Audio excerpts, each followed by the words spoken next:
খবরদার কেউ রাস্তায় বসবে না, বসতেই যদি চাও রাস্তার হক আদায় করো। রাস্তার হক, অবাক! রাস্তার হক মানে রাস্তার অধিকার, রাস্তাকে সম্মান করতে হবে। রাস্তা চাই কিছু আমাদের কাছ থেকে, রাস্তা কি চাই, কিভাবে রাস্তাকে সম্মান করতে হয়। হঠাৎই বসে আছেন আর সাহাবী আল্লাহ নবীর সঙ্গে সে বলছে লা জালাসা আত-তারিক, খবরদার কেউ রাস্তাতে বসবে না। সাহাবীরা অবাক, যে রাসূলুল্লাহ বলেন কি রাস্তাতে বসবো না মানে?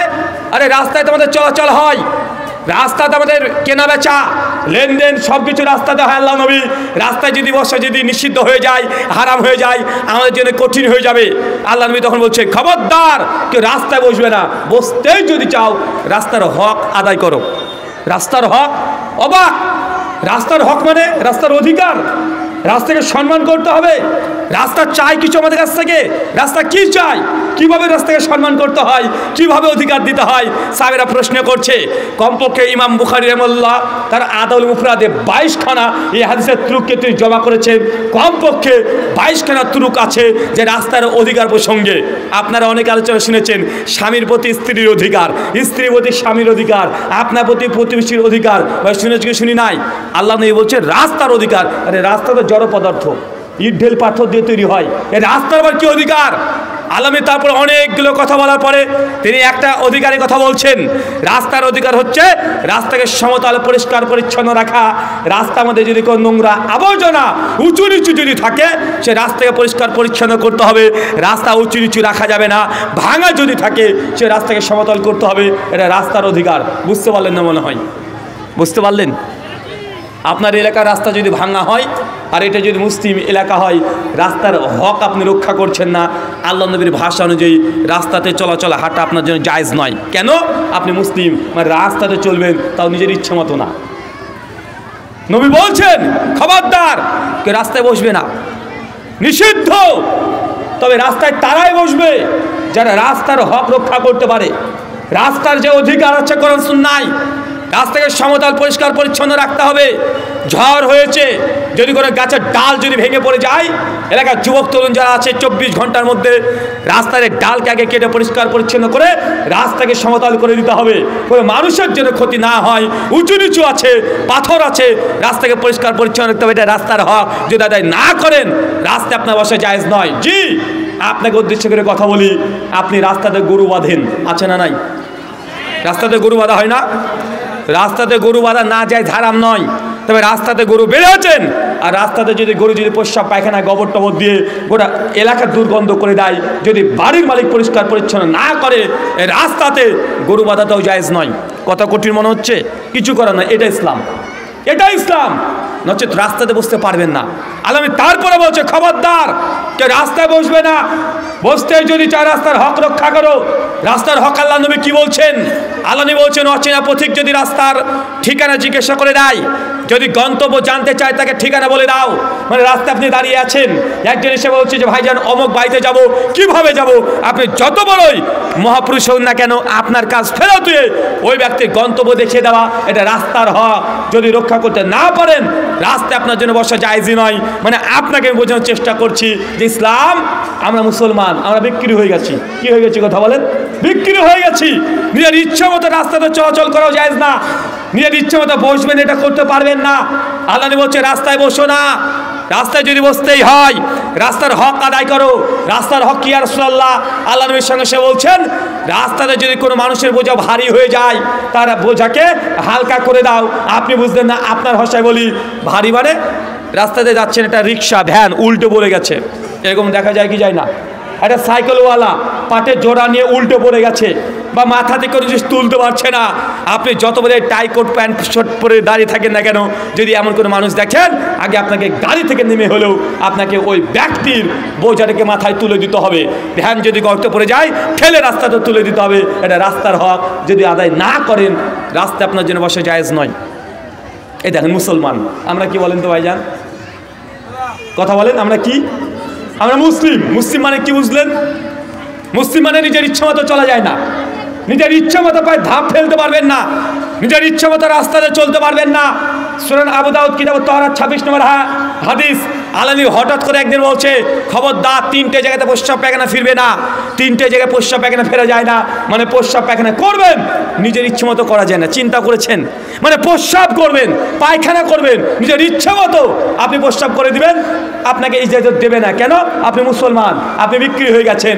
আল্লাহ যেইভাবে বলেছে, রসুল সেইভাবে বলেছে, ওইভাবে আপনাকে করতে হবে।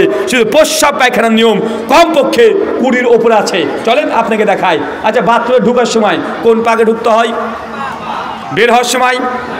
বাথরুমে ঢোকার সময় দোয়া আছে না নাই? বের হওয়ার সময় আছে না নাই? একটা বাথরুম ঘরে ঢুকলেন, দেখছেন যে কিবলার দিকে মুখ অথবা পেছন আছে, মানে আপনার বাসায় পশ্চিম দিকে, ওই প্রস্রাব পায়খানা ঘরে প্রস্রাব ফিরতে পারবেন? পারবেন না। বাথরুমে আছেন, প্রস্রাব করতে বসে গেছেন বা বাথরুম করছেন, মোবাইল রিং বেজেছে, ফোনটাকে ধরেছেন, ওই পা থেকে সালাম দিয়েছে, উত্তর দিতে পারবেন? বাথরুমে বসে আছেন, হাঁচি এসেছে, হাঁসের জবাব দিতে পারবেন? দেখেন বাথরুম করবেন তো কতগুলো নিয়ম নীতি, বাথরুম করবেন কতগুলো নিয়ম নীতি। এটা মুসলমান। একজন অমুসলিমে যদি প্রস্রাব এখানে চাপায়, ও দৌড়ে হোক, দাঁড়িয়ে হোক, বসে হোক, শুয়ে হোক, যে কোনোভাবে করতে পারে কি পারে না? পারে। কিন্তু আপনি মুসলমান, বিক্রি হয়ে গেছেন, নিজের ইচ্ছে মতো পায়ের ধাপ ফেলা যায় না, নিজের ইচ্ছে মতো প্রস্রাব পায়খানা ফেলা যায় না। আপনাকে আমি এটা বুঝানোর চেষ্টা করছি যে ইসলাম এটা অনেক বড় বিষয়, কিন্তু আমরা ইসলামটিকে বুঝতে পারলাম না। আল্লাহ সুবহানাহু ওয়া তাআলা তুমি বোঝার তৌফিক দান করো, সকলে পড়ি আমিন। নবী বলছেন 3টে জায়গায় প্রস্রাব পায়খানা ফেলা যায় না।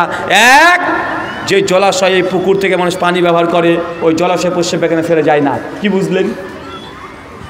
এলাকাতে পুকুর আছে না? 1400 বছর আগে আল্লাহ নবী আরবিতে বলেছিলেন।